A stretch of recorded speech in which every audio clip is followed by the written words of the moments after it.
She's been called the Soho grifter. This is just like my life. I'm just trying to make it work and figure things out. Anna Sorokin, who renamed herself Anna Delvey, accused of posing as a German heiress, claiming to have a more than $60 million bank account overseas, living a high-end life among New York's elite, complete with private flights, boutique hotels, and designer goods. But prosecutors say it was all an act, accusing her of cheating friends, banks, and businesses out of more than $250,000. How would you describe the real Anna Delvey? Who is she? Oh, that's such a loaded question.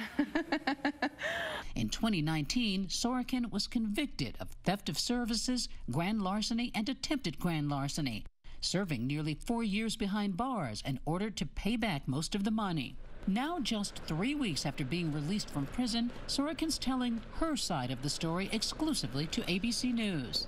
Many people see you as the ultimate scammer. Are you? No, absolutely not. While prosecutors insist she falsified financial documents to try to get millions of dollars in loans for a private club she wanted to open, Sorokin says it was a misguided attempt to get investors to fund her plan, which she's convinced would have been a successful business. The idea would be for this business to work, and I would just repay everything. The impression these bankers are getting is that you have millions and millions of dollars in your account. If you have these millions, why do you need their money to fund your club?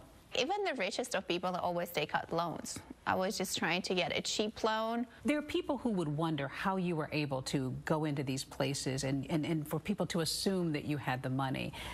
Do you think it was because you were a young white woman? Definitely.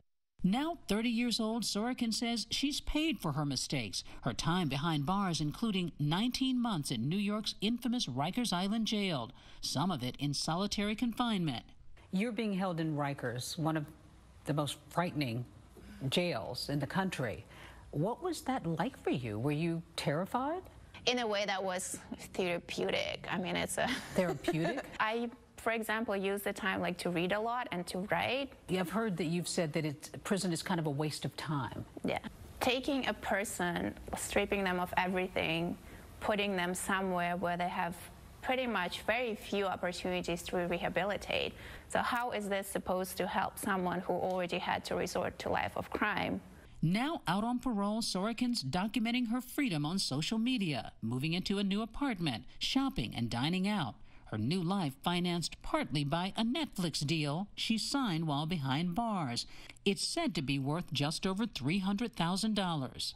Many people would find that very strange, that you had gotten into trouble, you went to trial, you went to prison, and there's a Netflix deal around your story? I find it strange, too. So are you sort of milking your crime for the fame? No, definitely not. Do you feel badly? Do you have regrets? I feel like I'm just trying to deal with consequences of my actions. I was young. I would not repeat my actions. I'm just trying to make the best out of my situation.